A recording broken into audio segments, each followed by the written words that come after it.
Assalamualaikum warahmatullahi wabarakatuh. Waalaikumsalam warahmatullahi wabarakatuh. Alhamdulillahirrabbilalamin. Pada siang hari ini saya bersama Bapak Hoirul Umam SHI MSy. Beliau adalah seorang kepala Madrasah Sanawiyah Diniyah Putri Pekanbaru, yang mana hari ini di kesempatan kali ini kita akan membahas soal tantangan generasi muda Islam di masa yang akan datang. Jadi hari ini kita mungkin akan membahas apa saja yang akan menjadi tantangan bagi generasi muda Islam, apakah nanti semakin berat atau mungkin tantangan itu juga mungkin tidak akan mampu generasi muda melaluinya karena banyak sekali paham-paham dari luar atau mungkin banyak sekali gangguan atau apa yang baik dari sisi teknologi atau dari sisi sosial dan sebagainya. Jadi sebelum itu saya juga ingin mengucapkan selamat berpuasa bagi yang menjalankan. Semoga puasa kita di masa pandemi ini tetap berjalan dengan baik, ibadah juga. Semoga juga tidak ada halangannya meskipun ke kondisi yang tidak memungkinkan. Jadi sebelum kita mulai sesi wawancara ini, mungkin ada yang harus kita lihat dulu Pak, pesan-pesan berikut ini. Assalamualaikum warahmatullahi wabarakatuh. Daipreneur merupakan lembaga atau organisasi yang menaungi pedagang Islam khususnya di kota Pekanbaru di bawah binaan Lembaga Zakat, Infak, dan Sedekah Muhammadiyah Riau. Adapun produk dari usaha yang berada di bawah lembaga ini diantaranya bahan pokok untuk makanan rumahan dan frozen food yang siap diantar ke rumah Anda.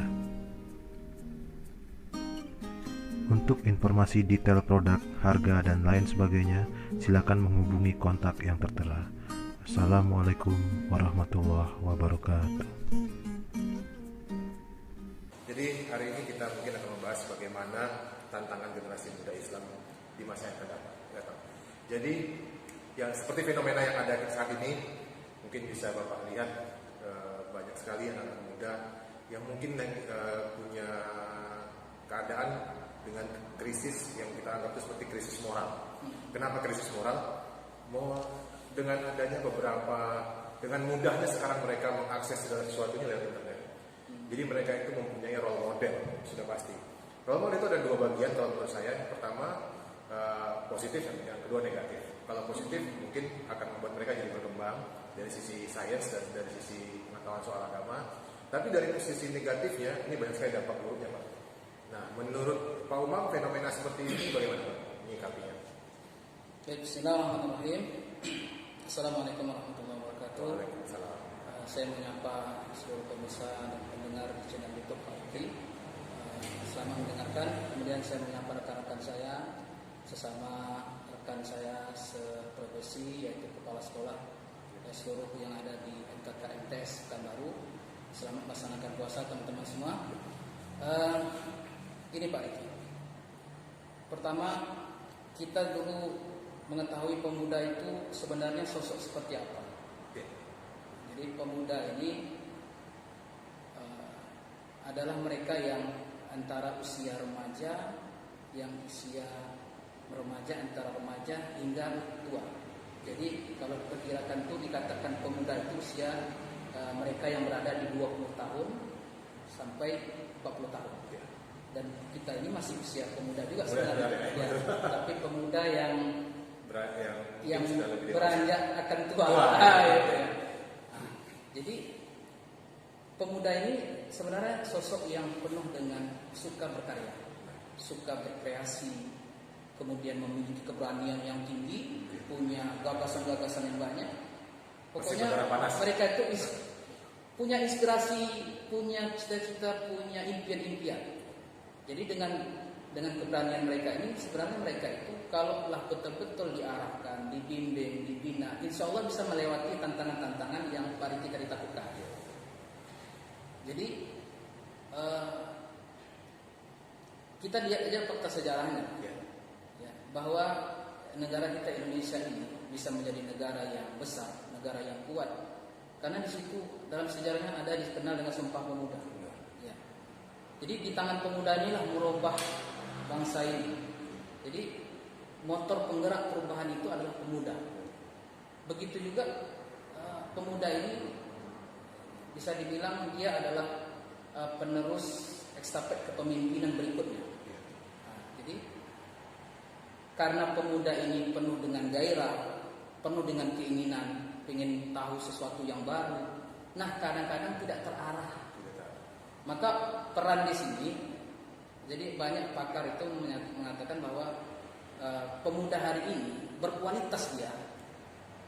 Pertama karena peran orang tua yang totalitas. Jadi pemuda yang berkualitas hari ini pertama adalah karena peran orang tua yang totalitas. Jadi mendidiknya dengan penuh dengan kesungguhan.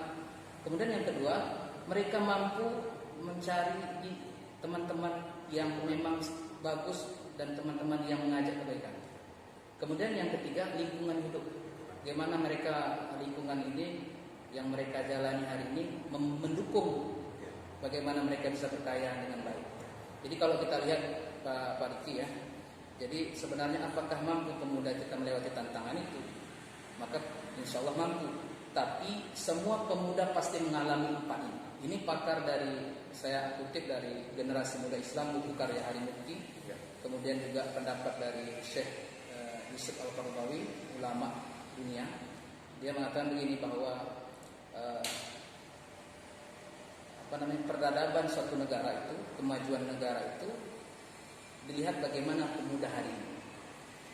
Subhanal yaum mustaqbalul ghad. Kemajuan negara itu dilihat bagaimana pemuda hari ini. Jadi kita pasti melewati Pak Riki, pemuda-pemuda yang kita dulu masa-masa kuliah pasti melewati yang masa-masa yang labil, masa-masa yang goyah gitu ya. Jadi sampai itu dibilang ada 4 virus yang pasti terjangkiti oleh mereka. Bahkan intelektual muda sendiri bahkan terjangkit virus itu. Apa pertama? Gengsi. Itu dia. Gengsi. Ini dibilangnya pertama masalah gengsi itu masalah kenyataan hidup saja lah. Masalah makanan misalnya, masalah tempat mereka bergaul, tempat nongkrong mereka di mana. Mereka justru bahkan malu untuk membawa bekal dari rumahnya sendiri. Ini pemuda nih, pemuda harinya kecil nih, malu bawa makanan dari rumah yang disediakan orang tuanya yang dimasak. Malu dia, lebih dia rela berhutang mencari uang dengan cara apapun demi nongkrong kongko-kongko dengan kawan-kawannya di kafe, pokoknya di tempat-tempat yang branded. Itu pertama virusnya. Kemudian yang kedua, virus pemuda yang terjangkiti, ya, itu mereka suka yang disebut dengan fun, senang-senang. Mereka punya prinsip kesenangan yang hakiki itu adalah banyak duit, ya kan?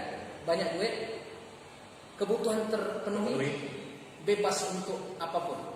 Ini hak asasi manusia. Jadi mereka punya prinsip yang semu, yang mimpi. Apa katanya? Mungkin Pak Riki pernah dengar juga ya. Muda kita poya-poya, kaya masuk surga. Tua kaya raya, tua kaya raya, tua masuk surga. Dia pikir gampang ya. Dia pikir muda itu punya prinsip dan punya impian. Kita tuh kalau bisa muda kan poya-poya, tua kaya raya, mati masuk surga. Disangka semudah itu mereka. Kemudian yang ketiga, ini virus yang passion, gaya hidup. Inilah yang passion hari ini yang membius pikiran anak-anak muda kita hari ini. Mereka lebih mengedepankan gaya hidup seperti apa mereka orang-orang barat, kaum kapitalis, kaum orientalis, liberalis.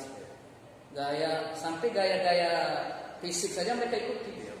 Ya, saya yang heran kadang-kadang menengok pemuda kita ini, udahlah kulit hitam, hidungnya kresek, ya kan? Rambut dicak kuning, dipakai kayak paku, kayak jigrak gitu, kayak anak pangki, kan nggak ada nampak sedikit pun bagusnya. Kalau orang barat, gila kulit putih, hidung mancung, masih cocok, masih enak dilihat kan. Jadi fashion ini yang sangat mempengaruhi anak-anak muda kita. Fashion. Jadi gaya hidup, termasuk ini mereka gaya. Kalau sekarang kalau nggak hari ini nggak pakai HP, hari ini nggak jadi nggak main game online, hari ini nggak punya pacar, Iya. hari ini mereka passion ini yang kadang-kadang kita hati-hati juga Pak Riki. Orang kadang-kadang dia bilang kami ini syukur nikmat, maka kami tunjukkan apa yang Tuhan berikan kepada kami. Jadi mereka membuka aurat itu katanya syukur nikmat. Iya, mensyukuri apa yang diberikan Tuhan. Mensyukuri apa yang diberi Tuhan. Padahal dia berpendapat seperti itu tidak ada landasannya. Iya, jadi mereka itu passion itu sangat mempengaruhi. Kemudian yang keempat, tontonan.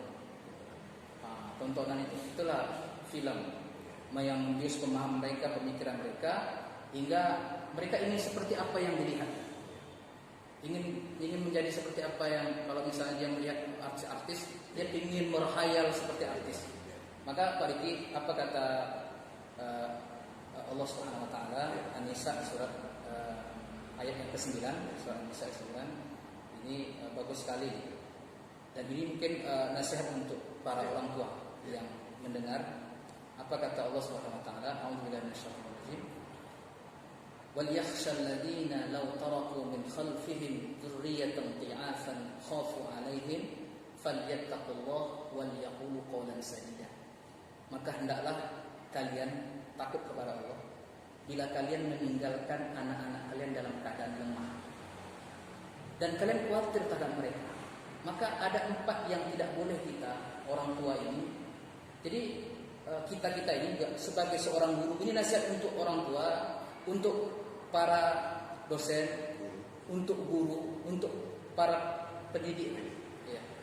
Jadi jangan tinggalkan 4 hal ini kepada anak-anak kita. Jangan tinggalkan sesuatu yang 4 ini kepada anak kita. Apa yang pertama? Jangan tinggalkan mereka, anak kita ini, dalam keadaan lemah akidah. Jadi akidahnya lemah ini jangan kita tinggalkan ketika kita sudah mati. Jangan kita tinggalkan ini. Maka takutlah kepada Allah. Jangan kita biarkan anak kita ini lemah akidah. Jadi bagaimana ini akidah ini? Maksud iman. Jadi iman yang ada, yang kita dari kecil kita ajarkan. Coba kita tengok anak-anak Pak. Ketika anak memang orang tua, seorang ibu kan, dialah yang mengajar pertama kali kepada anak. Coba dia ketika dia mengajarkan anaknya, ketika masih dalam kandungannya pun dia baca Al-Quran. Kemudian ketika dia mengayunkan anaknya juga, dia la ilaha ingat lagi kan? La ilallah. Diajarkan tauhid kepada anaknya. Maka Luqman Hakim dalam Quran surat Luqman ayat 13. A'udzu billahi minasyaitonir rajim. Wa idh qala Luqman li ibnihi wa huwa ya'izuhu la tusyrik billah. Yang pertama kali yang diajarkan kepada anaknya oleh Luqman Hakim, yang pertama kali daripada yang banyak-banyak yang diharapkan pada anaknya adalah janganlah engkau mempersekutukan Allah wahai anakku sayang. Jadi akidah itu yang kita jangan biarkan mereka lemah. Jadi anak-anak kita ini kan, dari mana mereka mendapatkan akidah yang kuat, yang teguh? Tentu diajarkan dari rumah, dari orang tuanya sendiri. Berawal dari rumah. Kemudian orang tua perhatian juga. Kalau orang tua nggak mampu mengajarkan akidah yang kokoh, tentu diletakkan di tempat yang bisa membantu menanamkan akidah mereka. Di mana? Sekolah-sekolah Islam. Kalaulah kita hari ini, maka orang tua, saya ingin sampaikan, kedurhakaan itu tidak hanya dinobatkan kepada seorang anak untuk orang tuanya. Tidaklah durhaka itu hanya kepada anak saja, tapi bisa jadi durhaka itu kepada orang tuanya yang durhaka kepada anaknya. Dari mana kedurhakaan itu? Dari dia tidak mengajarkan akidah kepada anaknya. Jadi ketika anak nanti di saat dia dihisab, rupanya orang tua masuk surga, anaknya masuk dalam neraka. Tidak terima seorang anak karena orang tuanya meninggalkan dia. Maka apa kata dia? Ya Allah, saya tidak rela jika orang tua saya masuk ke dalam surga, sementara saya masuk ke neraka adalah akibat dari perbuatan orang tua saya.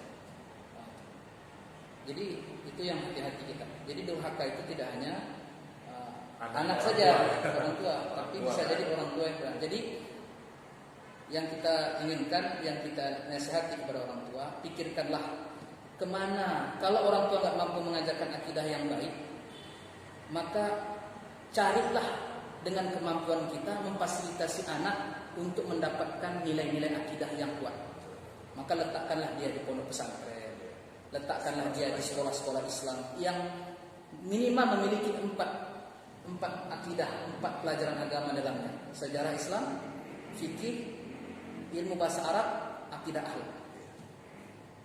Itu basic ya? Basic. Ya. Jadi kalau misalnya tidak ada itu, janganlah lagi. Kita kenal. Ini menarik Pak sebenarnya. Saya menarik dari penjelasan Pak yang tadi. Itu kita bawa dengan kondisi yang sekarang Pak ya. Kondisi sekarang kan kita bisa bahasakan dengan orang tua milenial, betul Pak? Betul. Orang tua yang super sibuk dengan berbagai kegiatannya, dengan berbagai urusan dan segala macamnya, sehingga waktu untuk anak itu mungkin hanya ada waktu di malam hari. Itu pun kadang udah capek, akhirnya tidak ada interaksi dengan anak. Betul. Iya. Jadi pilihan sekolah Islam tadi itu bisa tidak nanti Pak menopang anak-anak kita minimal untuk mendapatkan hal-hal yang kita inginkan. Meskipun di kita mungkin belum. Anggap seperti saya misalnya Pak, saya ilmu agamanya masih kurang. Saya ingin anak saya nanti masuk sekolah Islam, dia agar lebih dia dari saya. Seperti itu. Kira-kira itu pilihan yang pas nggak Pak? Mengingat orang tua zaman sekarang ini dituntut ya karena dari sisi ekonomi Pak ya. Kebanyakan dari keluarga sekarang itu dua suami istri ini bekerja. Jadi kadang waktu untuk anak ini justru malah tersampingkan, gitu loh. Jadi pilihan dengan dengan memilih sekolah Islam ini atau pesantren atau sekolah Islam lainnya ini, menurut Bapak itu bisa tidak menopang anak-anak kita dari sisi agamanya, Ya. pengetahuan agamanya? Jadi sesuai dengan tema kita Pak Diki, Ya. tantangan generasi muda Islam di masa depan itu adalah salah satunya peran orang tua di mana meletakkan anak Ya. untuk mendapatkan ilmu, Lingkungan lingkungan, Ya. mendapatkan ilmu yang baik, kemudian mendukung untuk keilmuan dia.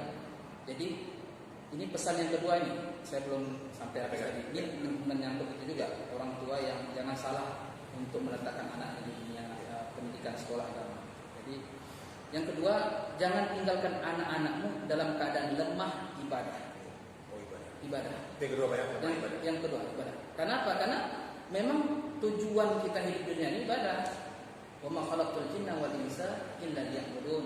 Tidak diciptakan jin dan manusia kecuali untuk menyembah kepada Allah Subhanahu wa taala. Nilai-nilai Islam itu yang diajarkan. Jadi orang yang istiqomah dengan ibadahnya, maka dia tidak akan bisa diintervensi oleh orang lain.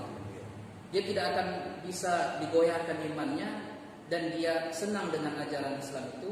Di mana dapat ibadah yang sahihah tadi. Jadi kalau pesantren itu lihat aja Bapak Ibu pilihannya, dia menanamkan akidah yang salimah. Yang kedua, ibadah yang sahihah. Yang ketiga, akhlakul karimah. Maka pilihlah sekolah yang menanamkan 3 ini. Nah, jadi yang orang tua tadi, ada nggak peran orang tua? Mampu nggak orang tua untuk mendukung anaknya agar melewati tantangan ini? Iya. Dengan jangan tinggalkan dia lemah ibadah. Kemudian yang ketiga, jangan tinggalkan dia lemah ilmunya. Ilmu agama, imtaknya, iman dan takwa. Ilmu pengetahuannya, ipteknya, ilmu pengetahuan dan teknologinya.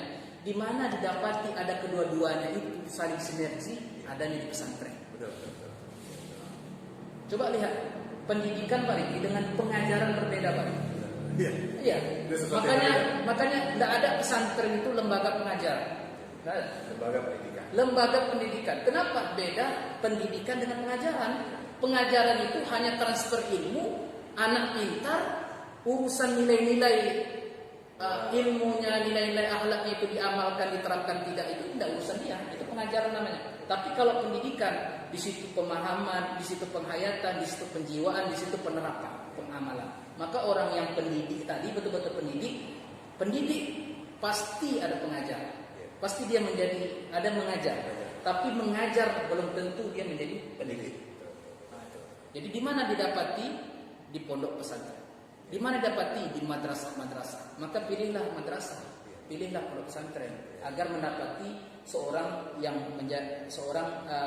mendapati guru, ustazah yang memiliki nilai menjadi seorang pendidik, bukan pengajar. Termasuk beliau ini kan kepala madrasah sanawiyah di Nia Putri Pekanbaru. Jadi di Nia Putri Pekanbaru ini kan memang kita untuk putri Pak ya, ya. Gitu. Jadi ini termasuk madrasah sanawiyah yang unik karena dia mungkin hanya mengcover untuk putri ya. Nah, karena memang putri juga di zaman saat ini, sekarang ini kalau dulu kan laki-laki mungkin akan lebih aman dibandingkan dengan putri gitu Pak ya. Putrinya harus lebih dijaga gitu. Mungkin makanya akhirnya ada yang khusus madrasah itu menggembleng anak-anak putri gitu loh. Tambah lagi di tuntutan zaman ke depan, putri juga, anak-anak putri kita ini juga harus maju, harus mengerti teknologi, harus punya ilmu yang lebih lagi, dan tidak agar dia tidak terlindas oleh zaman dan laki-laki. Gitu. Kemudian yang jadi pertanyaan saya Pak, Bapak selaku pendidik ya, kalau saya bilangnya pendidik, gitu kan, bagaimana pola asuh atau pola didik yang baik terhadap anak-anak untuk generasi Islam ke depannya? Yang layak itu seperti apa sebenarnya untuk mendidik generasi Islam ke depannya agar dia tangguh tadi? Selain yang 4 tadi, kemudian bagaimana dia bisa agar dia bisa ingat, ketika dia harus jalan mulai melenceng, ini nggak boleh gitu. Gimana cara memberi reminder ke mereka biar nanti agar mereka ketika mereka sudah dewasa, mereka, oh iya benar, yang kata guru saya itu seperti ini, yang kata orang tua saya itu seperti ini. Ya. Jadi ini Pak Riki, saya ingin mengambil ibrah pelajaran. Ya. Ada, ini kisah nyata Pak Riki. Ada orang-orang tua, ya, dia bercerita tentang kehebatan anak. Yeah. Ada yang sekolahnya di Oxford, di University, ada yang kuliahnya di Universitas Indonesia, ada kuliah pokoknya di perguruan tinggi bergengsi. Bangga dia dengan itu Pak. Tapi suatu ketika orang tua ini menangis, bersedih. Kemudian saya tanya kepada orang tua ini, Pak, kenapa Pak menangis? Saya sedih Pak Ustaz, bahwa anak-anak saya tak satu pun yang menelpon saya, tak satu pun menanya tentang saya, tak satu pun ada perhatian sedikit pun kepada saya. Jadi saya menengok seperti itu, jadi ada semacam penyesalan bahwa orang tua, jadi kesuksesan anak, kebahagiaan anak itu bukan semata-mata dia sukses dengan hartanya, tapi sukses dia dengan memiliki kemampuan ilmu agama yang mumpuni, kemudian dapat menerapkan ilmu agama tadi, mengamalkannya ajaran Islam tadi. Tentu seorang anak yang mengamalkan ajaran Islam takkan sekalipun dia pernah memutuskan hubungan silaturahmi kepada ayahnya, kepada orang tua.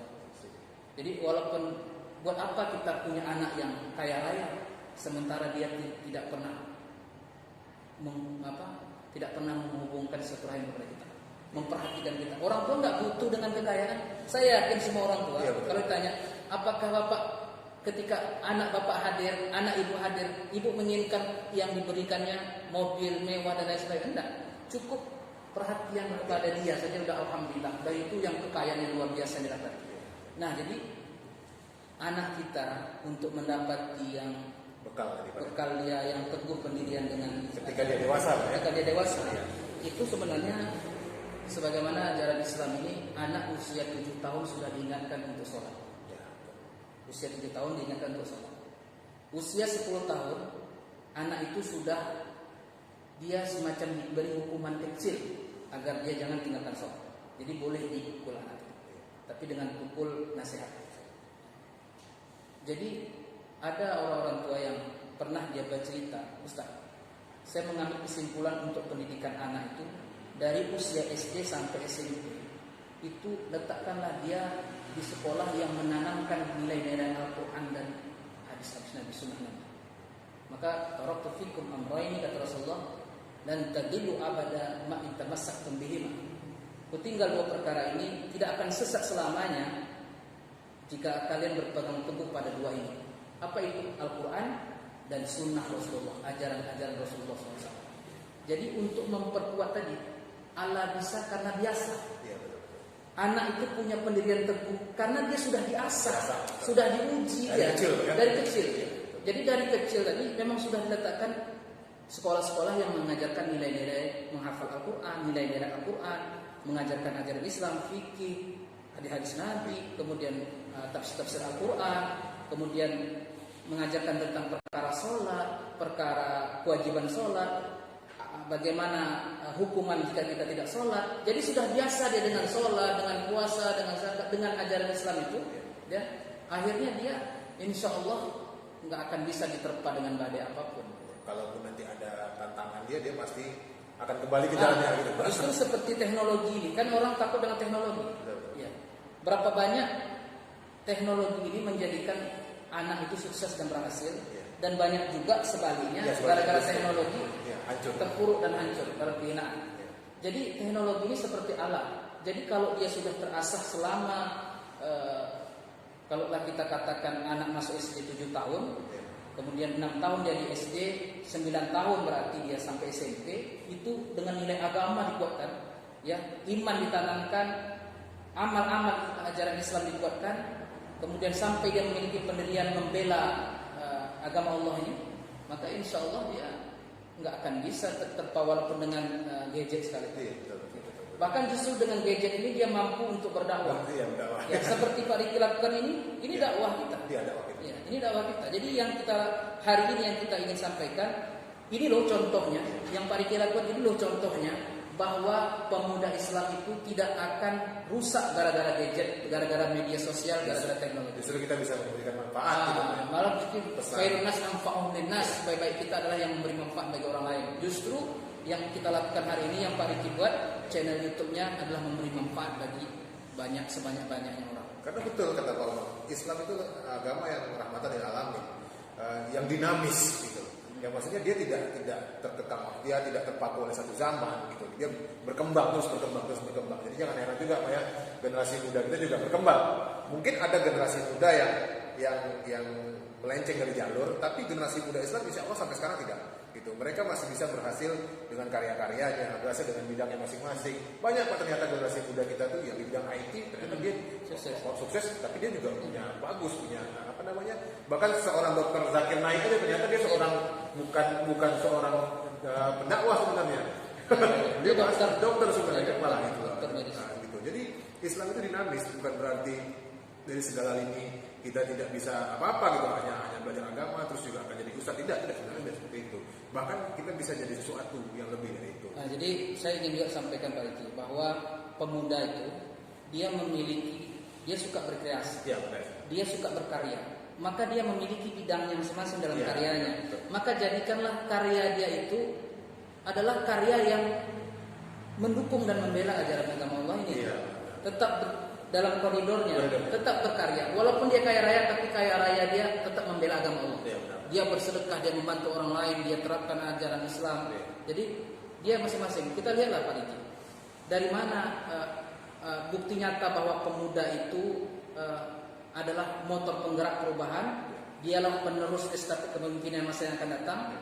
Ada dilihat dari, coba lihat bagaimana kisah Sumpah Pemuda itu mampu menghipnotis seluruh pemuda yang ada di Indonesia, yang bisa menjatuhkan rezim diktator. Yang sekarang era reformasi, walaupun apapun kata orang, tapi pemudalah sebenarnya kuncinya.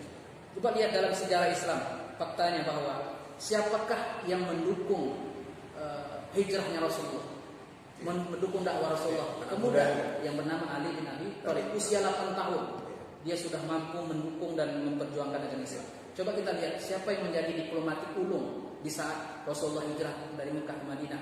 Yang pertama kali pergi ke Madinah untuk menyebarkan Islam, Mus'ab bin Umair. Usianya masih 13 tahun. Ali bin Abi usia masih 8 tahun. Kemudian kita lihat lagi Abdullah bin Mas'ud, ahli tafsir Islam, muda, dia usianya masih 16 tahun. Masih banyak lagi contoh-contoh lain. Dia menjadi pemuda, tapi pemuda dia muda yang tangguh, yang mampu memperjuangkan ajaran Islam. Nah, itu bagus. Jadi benar kata Pak Umar. Jadi tapi alhamdulillah, maksudnya sekarang Islam ini sudah mulai, pemuda Islam ini sudah mulai berkembang. Bahkan disupport dengan beberapa sekolah. Bisa contoh ada beberapa universitas sekarang yang boleh masuk kami gratis gitu. Tapi dengan syarat habis Al-Quran. Itu program yang bagus. Program sendiri perlu ada. Perlu lah. Ya, jadi itu kita mau jadi apapun kita. Kalau sudah kita itu ditanamkan ajaran-ajaran Islam yang kuat, kemudian iman kita kuat, amal kita kuat, kemudian perjuangan kita untuk agama Allah yang kuat, maka jadi apapun kita tidak akan pernah meninggalkan ajaran Islam. kita membela agama Allah, bagaimana kita angkat derajat umat ini, bagaimana kita memperjuangkan umat ini. Maka salah satunya termasuk yang sangat saya banggakan, rektor-rektor di universitas yang hebat-hebat, termasuk di UI, ya, kemudian di ITB dan di lain sebagainya. Mereka memberi jalur untuk anak-anak santri-santri di pondok pesantren. Mereka yang hafizah bisa masuk ke UI, bisa jadi dokter, bisa jadi insinyur. Tidak perlu melalui sekolah-sekolah umum, cukup dengan madrasah saja, dengan keahlian hafiz. Rupanya apa? Rupanya dilihat orang yang hafal Al-Quran pasti cerdas. Iya benar. Mungkin itu mampu dia Al-Quran aja yang sekian banyaknya 114 surat, ya. Dia mampu hafal dengan 6.666 ayat. Dia mampu dia hafalkan, apalagi yang sekedar rumus AO 2AO, terus matematika, rumus dan lain sebagainya, biologi dan sebagainya. Maka kecil bagi mereka yang hafiz Al-Quran. Jadi itu kira-kira motivasi kenapa latar belakang mereka ini rektor ini ada jalur untuk seorang hafiz yang 30 juz mampu untuk sekolah gratis sampai tamat di universitas. Dan kita yang berada di dunia pendidikan mendukung itu sekali. Mendukung karena memang itu salah satu cara kita untuk mempertahankan generasi Islam gitu loh. Karena kita butuh seorang penghafal Al-Quran. Kita butuh seorang pemuda yang ahli di bidangnya, namun tetap ilmu agama tetap bagus gitu loh. Jadi untuk terakhir mungkin sudah hampir setengah jam, Ustaz, ada pesan dan kesan tidak Ustaz untuk generasi muda, untuk orang tua juga yang akan mendidik anaknya menuju ke generasi muda, karena kita tahu tantangan ke depan ternyata tidak ringan, berat gitu loh. Apalagi dengan arus globalisasi, arus teknologi yang canggih dan semua informasi dapat diakses dengan mudah gitu, tanpa bisa dikontrol dengan baik gitu loh. Kalau tidak ada peranan dari orang tua, peranan sekolah gitu. Jadi pesan dan kesan Bapak gimana? Ya. Menanggapi? Jadi saya begini saja. Pertama, tanggung jawab orang tua kepada anak itu sampai dia usia menikah. Gitu. Jadi dari kecil sampai usia menikah itu tanggung jawab kita bapak dan ibu. Sesudah itu maka dia tanggung jawab dia kepada keluarga dia. Ku ampusakum wa ahlikum nar. Kemudian bagi kita yang pemuda hari ini, saya juga termasuk pemuda. Ya, kita masih pemuda karena kita belum usia 40 tahun ke atas. Nah, kita di usia muda ini kita carilah rekan-rekan, carilah teman-teman, carilah kawan-kawan yang mendukung kepada nilai-nilai kebaikan Islam. Jadi jangan teman yang menjerumuskan kepada penistaan. Cari, kenapa al-barakatu ma'al jamaah? Keberkahan itu didapati dengan jamaah. Coba kita lihat orang sholat, apa yang kita ucapkan? Iyyaka na'budu wa iyyaka nasta'in. Ya Allah, kepadamu-lah kami menyembah dan kepadamu-lah kami memohon pertolongan. Bersama-sama kita akan kuat. Lidi, dia kalau satu mudah dipatahkan. Tapi ketika dia bersama-sama dengan sekelumpuran lidi yang lain, maka dia akan kuat dan dia bisa dibuat apapun, bisa menyapu, bisa memukul orang. Nah, jadi bersama-sama kita carilah komunitas-komunitas yang mendukung kebaikan. Ini saya buat para pemuda. Ya. Sebenarnya kita itu lemah itu bukan karena kita lemah kita ini bukan karena kita yang tidak tahu ilmu pengetahuan, tidak tahu teknologi. Tidak, bukan karena itu. Lemahnya kita karena kita mudah terseret keburukan dan kehinaan dari teknologi itu. Jadi akhirnya musuh sangat mudah sekali untuk menjatuhkan kita. Jadi tidak ada kezaliman yang ada di muka bumi ini. Ya. Sebenarnya tidak ada kezaliman di muka ini bukan karena banyaknya orang jahat. Ini kata Ali bin Abi Thalib. Tidak ada kezaliman di muka bumi ini, kejahatan, kehinaan itu terjadi. Ya, banyaknya manusia-manusia yang jahat terjadi, mampu dia menguasai itu bukan karena banyaknya orang jahat terjadi kezaliman itu, kejahatan itu, tapi banyaknya orang-orang baik, orang-orang yang punya peranan, orang-orang yang punya kompeten, orang-orang yang mampu untuk mendidik. Mereka yang baik-baik ini banyak diam. Jadi sebenarnya kita yang kadang-kadang banyak kita membiarkan orang-orang itu terpleset dalam kehinaan. Kita tengoknya hari individualis. Kita jangan jadi orang individualis. Coba kita tengok hari ini berapa banyak manusia yang individualis. Dia tak peduli kepada tetangganya, dia tak peduli kepada anak tetangganya, dia tak peduli kepada orang lain. Kenapa? Karena memang kita sudah didoktrin oleh tontonan-tontonan, oleh kapitalis-kapitalis bahwa kita itu punya prinsip hak asasi manusia individualis. penting menang sendiri, enak sendiri. Buat apa kita peduli pada orang lain? Iya, benar. Nah, itu bukan ajaran Islam. Iya. Jadi buatlah komunitas seperti itu. Di mana didapati? Kalau dia dalam keadaan dia bersekolah, komunitasnya teman-teman sekolahnya. Dia berada di pondok pesantren, komunitasnya pesantrennya. Maka tempat-tempat yang mendukung kebaikan itulah makin dikejar, makin dicari. Iya, benar. Tempat pengajian, kalau dia sudah kuliah, cari tempat-tempat pengajian. Kalau dia sudah di tingkat seperti kita ini, kita carilah semacam grup-grup WA yang mengajarkan kebaikan. Kita masuk di dalamnya, ada pengajian ustaz-ustaz hebat masuk di dalamnya. Maka kekuatan itu dengan kebersamaan. Itulah terakhir. Oke, sebelum kita menutup wawancara ini Pak, sesi obrolan ini, jadi sebelumnya video ini sudah ada disponsori oleh Daipreneur Pak ya. Daipreneur itu juga sebenarnya adalah sebuah kumpulan organisasi atau lembaga yang menaungi seluruh pedagang Islam Pak ya. Gitu. Jadi mereka juga punya produk dan produk itu dipasarkan dan bisa diantar di rumah. Kemudian juga produk itu halal pastinya. Iya. Ya, dan kita harus mendukung siapa lagi kalau bukan kita yang Islam dari orang masyarakat Islam atau dari mendukung usaha-usaha orang-orang Islam ini tadi. Karena kebanyakan Pak kita yang Islamnya justru malah tidak ada saling mendukung di usaha gitu. Kenapa kita bisa kuat sebenarnya kan karena kayak Omar bilang tadi karena kita harusnya bersatu gitu. Dan yang kedua sponsor dari video ini adalah Yayasan Dunia. Itu tempat saya bekerja, juga tempat Pak Omar bekerja, Pak Omar ini sebagai kepala sekolah yang pada Madrasah Sanawiyah. Seperti yang kita ceritakan tadi di depan tadi, masuklah sekolah-sekolah Islam. Masuklah sekolah-sekolah yang memang mengajarkan ajaran-ajaran Islam untuk benteng anak-anak kita di masa yang akan datang. Itu sangat penting, itu bekal karena ini bukan hanya sekedar promosi Pak ya, itu memang adanya harus seperti itu generasi Islam gitu loh, tidak hanya di dunia saja gitu. Jadi kedepannya juga harus anak kita harus dibentengi dengan hal-hal yang bersifat Islami. Gitu. Jadi mungkin itu saja pembicaraan kita dengan Ustaz Umam dengan hari ini. Mudah-mudahan nanti kedepannya kita bisa wawancara lagi Pak ya, bisa ngobrol-ngobrol lagi. Banyak sebenarnya yang bisa kita bicarakan dengan Ustaz Umam. Iya, banyak sebenarnya yang akan bisa kita bicarakan. Dan mungkin tema-tema lain. Karena beliau ini selain juga kepala Madrasah Sanawiyah, beliau juga sering ke masjid untuk memberikan tausiah, memberikan ceramah gitu loh. Juga aktif di organisasi. Beliau juga termasuk dalam Daipreneur tadi, termasuk bisnismen kalau kita bilang. Daipreneur itu berarti pengusaha yang yang pengusaha Islami lah kalau kita bilangnya seperti itu. Gitu. Jadi sekian dulu video ini, semoga memberikan manfaat. Insya Allah kedepannya kita akan memberikan penayangan lagi video-video yang lebih menarik. Insya Allah semoga manfaat yang bisa dirasakan dengan keterbatasan yang ada sekarang. Akhir kata dari saya, wabillahi taufiq wal hidayah. Assalamualaikum warahmatullahi wabarakatuh. Waalaikumsalam warahmatullahi wabarakatuh.